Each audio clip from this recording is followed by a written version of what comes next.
Hello, my beautiful soulful art babes. Welcome to my channel. I'm Alexis Verde, and if you're new here, thank you for stopping by, and feel free to subscribe and all that good stuff.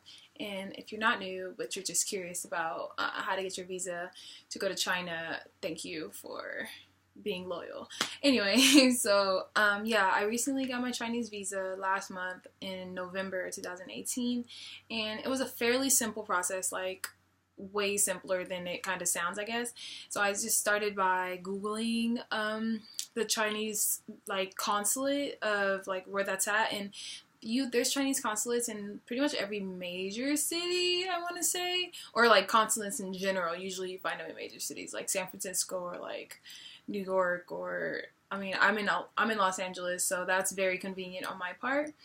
And it's just downtown.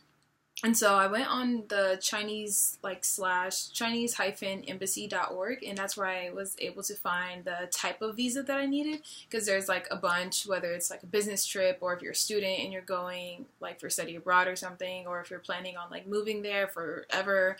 The one that I got was the L visa, which is just basically for tourists, so it was like a temporary stay type of thing. And they asked for, so basically I went on the Chinese embassy.org and I got the application for the L visa, and I brought it up on my computer, and I had to fill in all the information on the computer and then print it, because it's more legible. And I'm not sure if it's a requirement, but I like read it somewhere that it's preferred that if it's all typed in all caps, because it'll be the most, like, they'll be able to really understand like what you're writing, and there won't be any mistakes or anything, or any like, you know, it'll be clear if you just like type it all, and it's a faster process anyway. So just pull that up on your computer, or like go to your library and print it from there. And they were basically asking like the reason why you're going there, and like who you're gonna be staying with, or like how are you being accommodated, who's paying for the trip, if you've been to China before, just like all the basics, like your address and your name and who lives in your family. Like they ask for like who's in your household. For certain information like that is literally not pertinent. It has nothing to do with them. Like I kind of just, and that's another thing, I just left it blank. But not actually left it blank. I just put none in them. You have to put either NA or none, all caps again. And then so after I printed it, it was like 3 pages total of information. And after that, like, because they asked for your itinerary and everything. In my case, I'm visiting a friend there in China, and she invited me. So I read somewhere that you need to have like a letter of like an invitation letter. And so I wasn't sure if I needed that, but I didn't want to go down to the consulate and have to turn around because I didn't have everything. So I just went ahead and had my friend in China write up a letter saying that like, yes, like I'm simply here for this amount of time, and I'm inviting my friend to come stay with me in my house, and this is where she'll be staying. This is the address. She gave the Chinese address and her English address, and that was really cool of her. And she like, you know, emailed that to me, and then she also had to email me a copy of her passport, because they just want to know who you're going to be with, and like why are you going. Like China, they were interested in a lot of information. And when I got up there, they actually had me, like, I was kind of missing information. They wanted her, because in the letter it said that how she was working there, they wanted a copy of her work visa too, or her work permit or something like that. And I didn't have that at the moment, and I was like, you know, shuffling. There's a difference of time zone, and I was just shuffling trying to get her to send it to me like while I was still there, but it just wasn't like, she wasn't able to, like, she never got to me. So, but luckily the receptionist, she just told me like, that's fine, that's okay, because she already had like so much information. And another thing that I had brought that I wasn't even necessary was I brought my flight information, and I don't believe your flight information is even necessary at all, because I was under the impression that I had to like already have my flight like booked like there and back booked, but apparently that wasn't the case because I printed that out and she just kind of handed it back to me, so she didn't scan it or anything like that. So I don't think that necessarily matters, and the turnaround is really quick because I was also unsure if I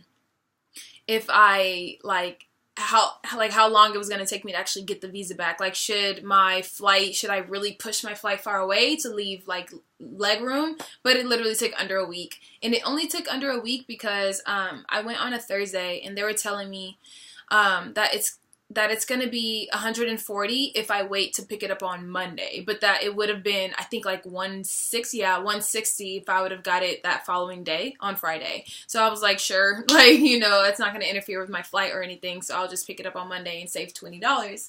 And so I did that, and yeah, I obviously brought my passport, and that's what I exchanged for them. So like, they took from me my passport, the application, the copy of the application, and like the letter from her passport, or the copy of her passport, and my money, and that's pretty much it. And then they give you back a receipt so that you can pick it up later. And I had lost my receipt, and so what I had to do in order to get my receipt back was have a copy.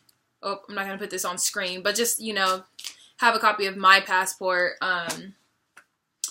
and just to like verify basically. And I had to wait until the very end of like their work day, because that's when like the commissioner or something came out and was able to verify that. And so I'm just making sure I went over everything that I needed, and that's basically it. Like, the line, it was, oh my gosh, when I first got there, it was so stuffy, and like there's just so many people there. It was interesting though, seeing like everyone like who's going to China, but the line took maybe like 45 minutes to be seen.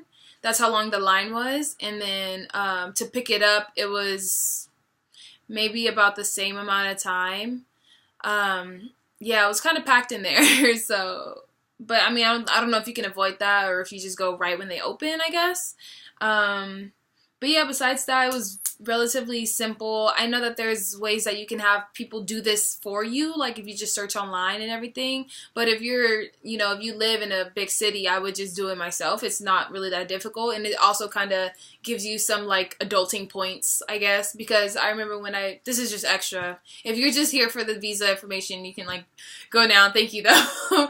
But I studied abroad in Costa Rica, and I was obviously living there for more than like 3 months. 3 months is their cutoff if you don't have a visa. So I had got a visa from there, and I went through a study abroad program. So like they did the entire visa process for me, and I had to just like be there, but I wasn't paying attention. So, but I am glad that I got that experience, like getting the visa experience, even though I wasn't the person firsthand handling all the information, because I remember having to take, oh, that's another thing. So like I had to take a picture. So if you are still here, good for that, good for you. But like I had to take a passport picture because there's like, it's like a specific size that you have to have, and you attach that to your application. And I ended up taking those. They give you 2 pictures if you take it there, like at the consulate. They allow you to do it there, because you could do it yourself, but you have to get like the sizing perfect, and I didn't want to deal with that. But so yeah, I think it was like $15 or somewhere around that, and then they gave you 2 like little tiny pictures. And yeah, that was like right in the back of the consulate office. And yeah, I mean, besides that, it was fairly simple. And yeah, but I hope you have fun in China, and subscribe to my channel because I'm going there in January until February, and I'll be documenting my journey with my GoPro. So yeah, thanks for watching, and peace and love.